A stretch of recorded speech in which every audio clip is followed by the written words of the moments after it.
All right, guys. The Utah Jazz lose again against the Cleveland Cavaliers. This is the Hoops Nerd post-game show. Looks like the stream is taking a little bit to get up. I don't know if everything's going perfectly. Looks like we're good. Okay, guys, before we get into it, we'll talk about the Cavs. We'll talk about the Jazz. Oh, you know what? I forgot to do the shadow on the thing here. Oh, well, it's an off night. It was an off night for the Jazz. It's an off night for me.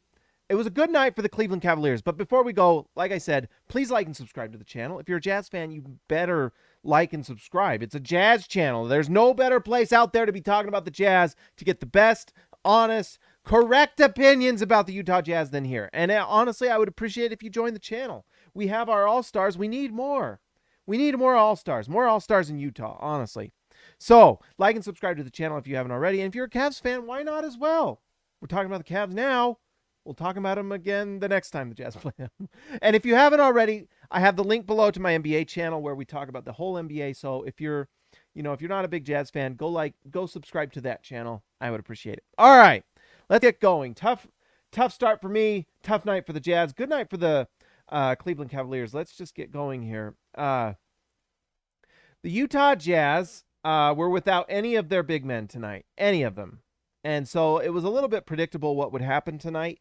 The Cleveland Cavaliers, by the way, are very good. They are definitely a playoff team in the East, and a team that's going to be really, really good for a long time because they've drafted really well. They've brought in good guys. They've done better. I actually thought the Cavs before the season started, I thought they were kind of a dark horse to be pretty good, and they've kind of outlived my expectations. And I really want to start with Evan Mobley because I think that's the major reason why they've been so good. He is the rookie of the year. He is a just absolute fantastic winning player that just does everything on the floor for you that helps you win the game. Tonight, I think we saw a little bit of, he's been so good this year. He's shown so many things. His passing is honestly one of those things that's been so, surprising. And also just his offensive game overall is really good. He was 7 for 9 from the field. That includes like hook shots and some different things he was doing all over the floor. And let's just give him some flowers. Let's look at Mobley's shots tonight. They weren't like the easiest shots. Maybe I'm wrong. I haven't really checked this, but so here we go. Garland has the ball in transition, gives it to Allen. Nice, easy lay-in for Mobley. Okay, so that's easy buckets.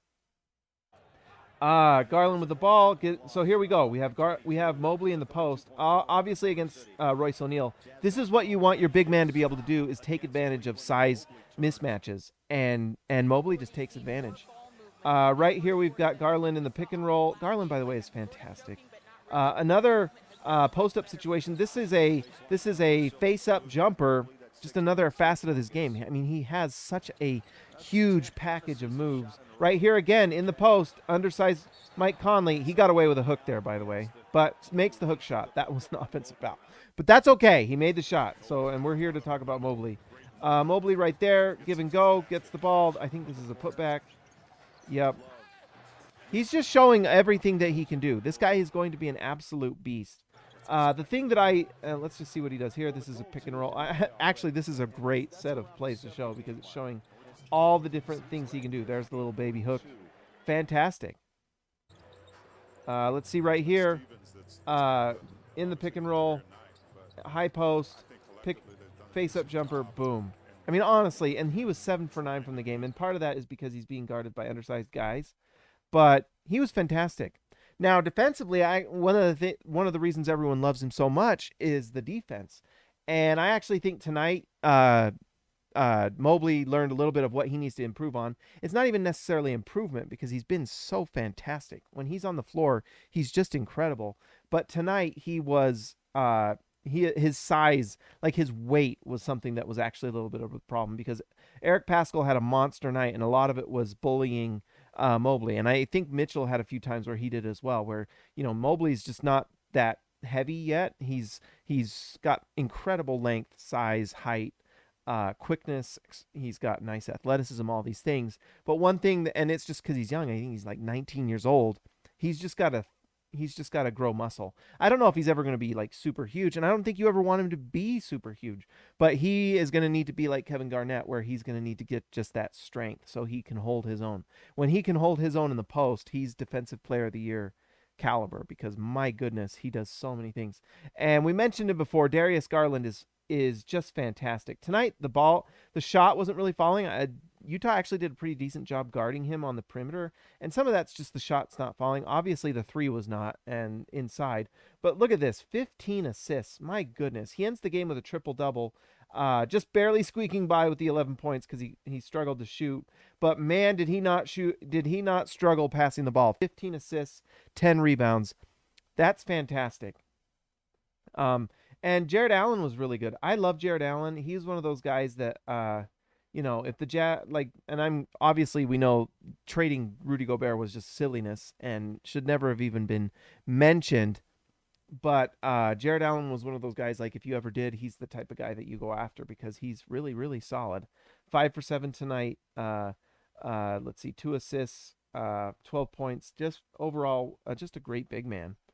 Not a lot else to say. I mean, the Cavs are just really fun. Kevin Love has really kind of, because he's embraced that backup role, he's really turned into just an awesome player. And we all knew he would. Anyone who, badmouths Kevin Love, it's like, well, have you watched Kevin Love? Because he's really good. Tonight, 16 points, 7 rebounds, and assists. 5 for 10 from the field, 40% from three. This 50, 40, 100. He took 4 free throws. And he was a gettable guy, to be honest. So shout out to the Cavs. They've done a great job. I think they just promoted their GM, Kobe Altman, I think his name is. Fantastic GM. Deserves every accolade. He's done a fantastic job. Fantastic job. Not every GM's perfect. We definitely know that in Utah. But he has done a nice job, and he got the right guy in the draft. Evan Mobley's probably the best player in that draft. Although Cade Cunningham looks really nice. But anyways, great stuff for the Cavs. For the Jazz, TGD, I would like to feel less pain, James. Me as well. Well, the pain's not that much because when you die inside, you don't feel it as much. Let's see. Eric Paschall has just showed how valuable he is again. Yes. Let's start off with, the good. Eric Paschall needs more minutes. And Andy Larson in the postgame asked Quinn Snyder about it, and shout out to Andy Larson for asking the right question. When he asked him about Eric Paschall, and then follow-up question, how are we going to see, or if Eric Paschall will actually play when the Jazz are healthy? And Quinn Snyder probably does he have a career in politics? Because he did not answer the question. He just talked about how good Paschall played. And I think it's a reminder that, guess what? Joe Ingles started tonight. And he did get ejected, which was you could see it kind of coming. I mean, that elbow that Ingles did on Jared Allen was just it was just kind of janky. It was just dirty. I love fight, and I love to see energy and toughness in fight. You don't like to see someone throwing an elbow at someone, honestly, in the neck. What the heck? I don't know if that's just gonna, and he got a tech for it, and then later on he yells at the refs and goes out, and that really hurt the Jazz because they didn't have literally any centers, and so Joe Ingles is out, and he's 6'8", and so it's one of the only big bodies they have, and he was shooting air balls, so it wasn't like the Jazz were missing his offense, but he at least could be a big, and the Jazz needed bigs, and they didn't have him. Rough night for Utah. But yes, the bright spot was Eric Paschall. These numbers are fantastic. In a game the Jazz lost by, 20 points, Eric Paschall was an even 0. He was the best player on the Jazz tonight. He just was. He was fantastic. He was bully balling Mobley, and he was getting inside. He was hitting floaters. He was getting rebounds. He was 2 for 3 from 3. He had 7 rebounds, no assists. I would like to see that go up a little bit. But he was phenomenal. I think it's very clear after this game that we should all appreciate Rudy Gobert a little bit more. And both sides of the floor. I was looking at the stats. The Jazz have the worst defense. Sorry, I got something in my ear. Is that gross? That's probably gross. The Jazz had...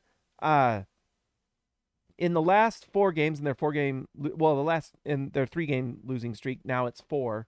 The Jazz had the worst defense in the NBA. The worst. It's like 2 or 3 point. It's like 124.7 points per 100 possessions or whatever it is. The Houston Rockets have a better defense. They are number 29. The Jazz are 30, and the Houston Rockets are trying to lose games to get a better pick this year. That's how bad the Jazz defense is. Like they're trying and they're that bad. It's hard to be this bad at defense, guys, and the Jazz have found a way, and part of it's missing, obviously, Rudy Gobert. Part of it is the makeup of the team. It's older players. It's not good defenders. And some of it's got to be a little coaching. I mean, I feel like the Jazz in these 4 games, in some ways, this is a kind of a blessing for the Jazz in a way because they know what they need to fix. They need to know what they get better at. And I don't know if you can get better with this roster. To have the number 30 defense in the league when Rudy Gobert sits, one tells you that Rudy Gobert is incredibly underrated, is easily the best defensive player in the league. Zach Lowe keeps saying Draymond Green is the best player in the league. He is incorrect. It is Rudy Gobert. He is the best defensive player in the NBA.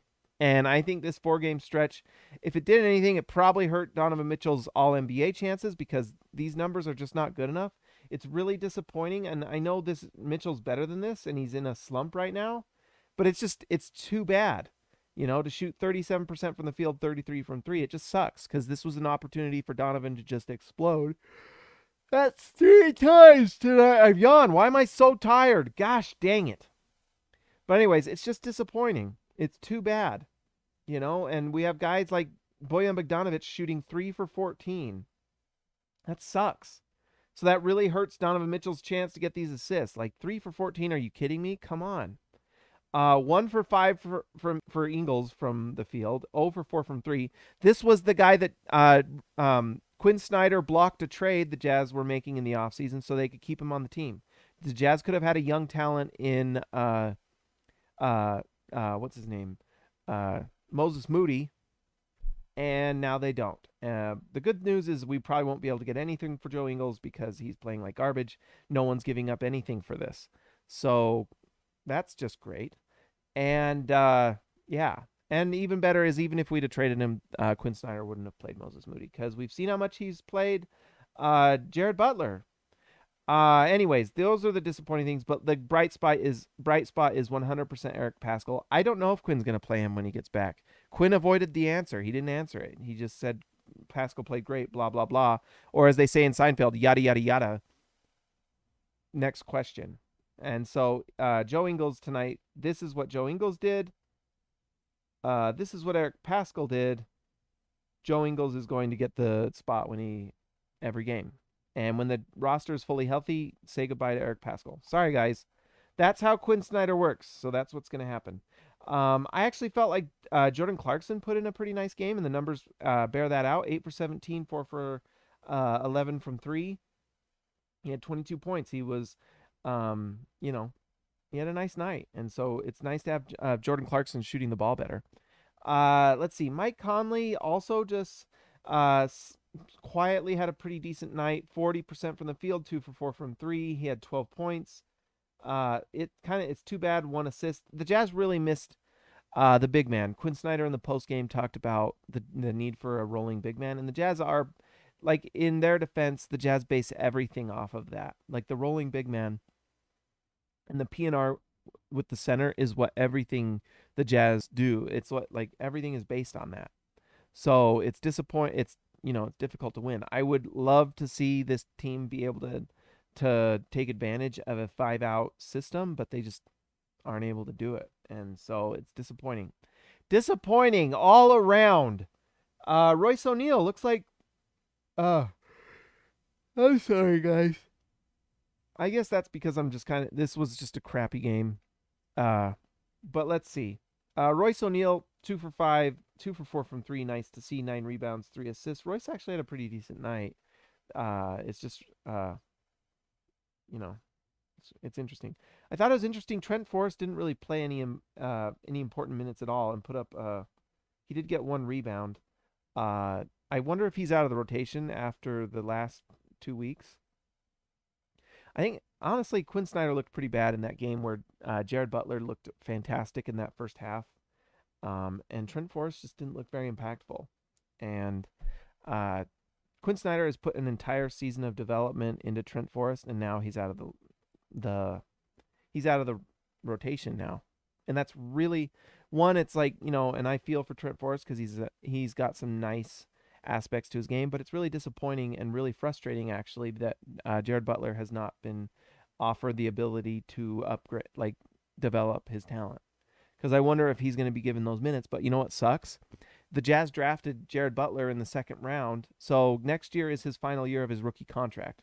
The Jazz screwed it up by trading in the first round back because they didn't expect Jared Butler to be there, and then they don't get him to the second round. Well, it's nice to get him in the second round because the Jazz got like 2 second-round picks.